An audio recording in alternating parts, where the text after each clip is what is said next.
जय हिंद दोस्तों, स्वागत है आप सभी को एक बार फिर से आप सभी के अपने परिवार, आप सभी के अपने यूट्यूब चैनल एग्जाम योद्धा बाई करमजीत में। मैं हूं करमजीत और आज एआई से देखेंगे ब्रह्मांड के बारे में। तो चैनल पर नए हो तो सब्सक्राइब कीजिएगा। आइए शुरू करते हैं।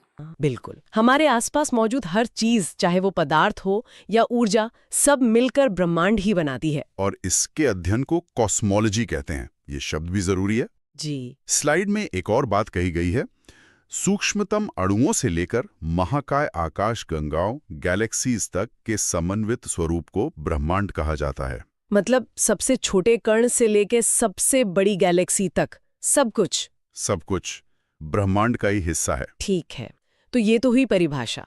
अब हम चलते हैं अगली स्लाइड पर, जहां बात हो रही है इसकी उत्पत्ति की। हाँ, मतलब ये सब शुरू कैसे हुआ। जी।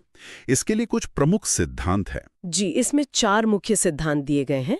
पहला तो सबसे मशहूर है महाविस्फोट सिद्धांत, बिग बैंग थ्योरी, जिसे जॉर्ज लेमैत्रे ने दिया था। और दूसरा है साम्यावस्था या सतत सृष्टि सिद्धांत, मतलब स्टेडी स्टेट थ्योरी। इसके प्रतिपादक थे थॉमस गोल्ड एवं हॉयल। तीसरा है दोलीय सिद्धांत, पल्सेटिंग यूनिवर्स थ्योरी, जिसे डॉक्टर एलन सेंडेज ने प्रस्तुत किया। और चौथा है स्फीति सिद्धांत, जिसे इन्फ्लेशनरी थियरी भी कहते हैं। ये अलन गुथ ने दिया था। लेकिन ध्यान देने वाली बात यह है, जैसा कि नीचे लिखा भी है, कि ब्रह्मांड की उत्पत्ति के संबंध में महाविस्फोट सिद्धांत ही सर्वाधिक मान्य सिद्धांत है। हाँ, मतलब परीक्षाओं में ज्यादातर सवाल इसी से आते हैं। बिल्कुल। तो चलिए अगली स्लाइड में इसी को थोड़ा विस्तार से समझते हैं। जी, तो ये महाविस्फोट सिद्धांत, इसका प्रतिपादन किया था बेल्जियम के खगोल शास्त्री और पादरी जॉर्ज लामेत्रे ने। और इसकी व्याख्या बाद में जॉर्ज गामोव ने की। सिद्धांत के अनुसार प्रारंभ में सभी पदार्थ एक अति छोटे गोलक यानी एकाकी परमाणु के रूप में थे। मतलब हर चीज एक बिंदु में समाई हुई थी। और फिर अत्यधिक दबाव और संकुचन के कारण उसमें एक जोरदार आकस्मिक विस्फोट हुआ, जिसे बिग बैंग कहा गया। यहाँ पर 2 बहुत ही महत्वपूर्ण तारीखें हैं, इन्हें याद रखना जरूरी है। हाँ, पहली कि ब्रह्मांड की उत्पत्ति आज से लगभग 13.7 अरब वर्ष पूर्व हुई। 13.7 अरब वर्ष। और हमारे सौरमंडल का निर्माण, वो तो बहुत बाद में हुआ, लगभग 4.6 अरब वर्ष पूर्व, सूर्य और ग्रहों के निर्माण के साथ। अच्छा, तो अब सवाल ये उठता है कि इस सिद्धांत का सबूत क्या है। बहुत अच्छा सवाल है। चलिए अगली स्लाइड पर देखते हैं। तो महाविस्फोट का जो सबसे बड़ा साक्ष्य है वो है आकाश गंगाओं के बीच बढ़ती दूरी। बिल्कुल, मतलब ब्रह्मांड लगातार फैल रहा है। और इसे साबित करने के लिए नासा ने 2001 में एक मिशन शुरू किया था। जी, 30 जून 2001 को MAP यानी माइक्रोवेव एनिसोट्रॉपी प्रोब का प्रक्षेपण किया गया। इस मिशन के लीडर थे डेविड विल्किंसन और 2003 में उनके सम्मान में इस प्रोब का नाम WMAP रख दिया गया। और इसी मिशन के आधार पर 11 फरवरी 2013 को ये पुष्टि की गई कि ब्रह्मांड की आयु 13.7 अरब वर्ष है। एकदम सटीक। कमाल है। तो अब हम चलते हैं अगली स्लाइड पर। यहाँ विस्तार के कुछ और सबूतों की बात है। हाँ, जैसे एडविन हबल का रेडशिफ्ट अवलोकन और सुपरनोवा विस्फोट। और यहाँ एक बहुत ही महत्वपूर्ण प्रयोग का भी जिक्र है, सर्न प्रयोग। जी, ये तो बहुत ही बड़ा प्रयोग था। 30 मार्च 2010 को जिनेवा में पृथ्वी के नीचे 27.36 किलोमीटर लंबी सुरंग में लार्ज हैड्रॉन कोलाइडर LHC प्रयोग किया गया। इसका उद्देश्य था प्रोटॉन बीमों को आपस में टकराकर हिग्स बोसॉन का निर्माण करना, जिसे गॉड पार्टिकल भी कहते हैं ना। हाँ, मीडिया ने ये नाम दिया था।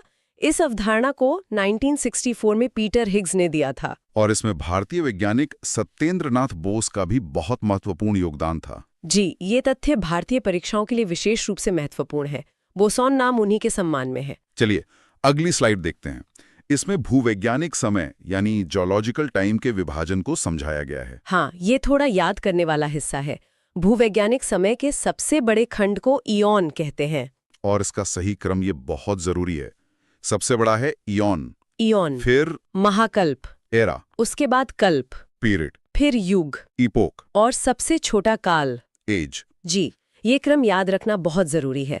इयॉन, ईरा, पीरियड, एपॉक और एज। ठीक है, अब बात करते हैं आकाशगंगा यानी गैलेक्सी की। अगली स्लाइड पर चलते हैं। तो ब्रह्मांड का व्यास लगभग 10⁸ प्रकाश वर्ष है। ये संख्या कल्पना से भी परे है। और इसमें अनुमानित 100 अरब मंदाकिनियां यानी गैलेक्सी हैं। और हमारी मंदाकिनी का नाम है दुग्ध मेखला यानी मिल्की वे। जिसका आकार सर्पिल है, स्पाइरल। और ये भी एक तथ्य है कि लगभग 80% आकाशगंगाएं सर्पिल ही होती हैं। इसे सबसे पहले गैलीलियो ने देखा था। हमारी सबसे नजदीकी मंदाकिनी कौन सी है? देवयानी यानी एंड्रोमेडा। और नवीनतम ज्ञात मंदाकिनी? वो है ड्वार्फ्स मंदाकिनी। ठीक है, तो अब हम अगली स्लाइड में निहारिका के बारे में जानेंगे। नेबुला। हाँ, निहारिका को ब्रह्मांडीय नर्सरी कहते हैं। नर्सरी, वो क्यों? क्योंकि यहीं पर तारों का जन्म होता है। ये असल में धूल और गैसों का एक बहुत बड़ा बादल है। इसके मुख्य संघटक हैं हाइड्रोजन, हीलियम और आयनित प्लाज्मा गैसें। और इनका निर्माण या तो ब्रह्मांड की उत्पत्ति के समय हुआ, जिसे प्राइमोर्डियल कहते हैं, या फिर किसी सुपरनोवा विस्फोट से। इसके कुछ उदाहरण हैं केकड़ा और क्रैब निहारिका। तो अब अगली स्लाइड्स पर निहारिकाओं के 4 प्रकार बताए गए हैं। जी, पहला है उत्सर्जन निहारिकाएं यानी इमिशन नेब्यूला। ये सबसे सुंदर और रंग बिरंगी होती हैं, और जो तारे बन रहे होते हैं उन्हीं से प्रकाशित होती हैं। हाँ, जैसे कि ओरायन व ईगल निहारिका। दूसरा है परावर्तन निहारिकाएं, रिफ्लेक्शन नेब्यूला। जैसा कि नाम से ही जाहिर है, ये पास के तारों के प्रकाश को परावर्तित करती हैं, खुद नहीं चमकती। इसका उदाहरण है प्लेयार्डिस निहारिका। तीसरा है श्याम निहारिकाएं, डार्क नेब्यूला। ये तो बहुत दिलचस्प है।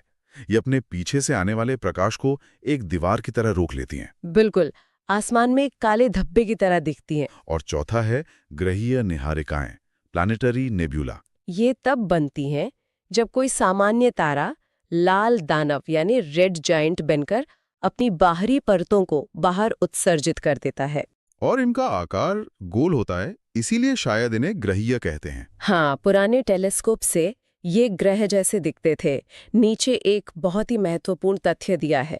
ओरायन नेबुला हमारी आकाशगंगा का सबसे शीतल और चमकीला तारा समूह है। ये सवाल सीधा सीधा बन सकता है। बिल्कुल।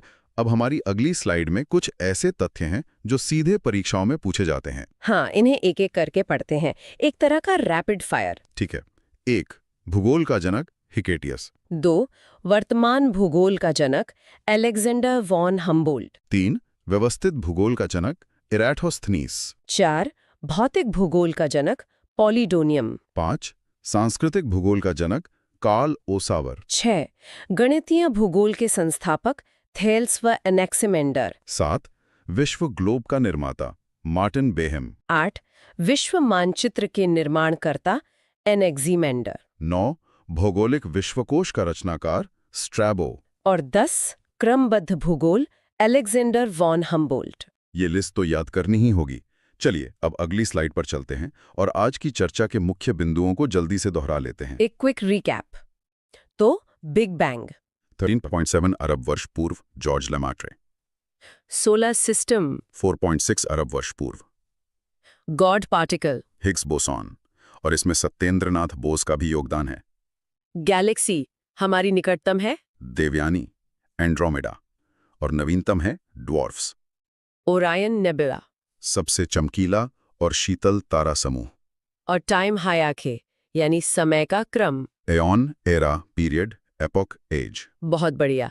इस तरह हम आज की चर्चा को समाप्त कर सकते हैं। जी, हमें उम्मीद है कि ब्रह्मांड की संरचना से जुड़े ये तथ्य आपकी परीक्षाओं की तैयारी में बहुत बहुत मददगार साबित होंगे। अगर ये वीडियो आपको अच्छी लगी हो तो हमारे चैनल को लाइक, शेयर और सब्सक्राइब करें। मिलते हैं नेक्स्ट वीडियो में एक नए विषय के साथ। धन्यवाद। सफलता की ओर एक और कदम।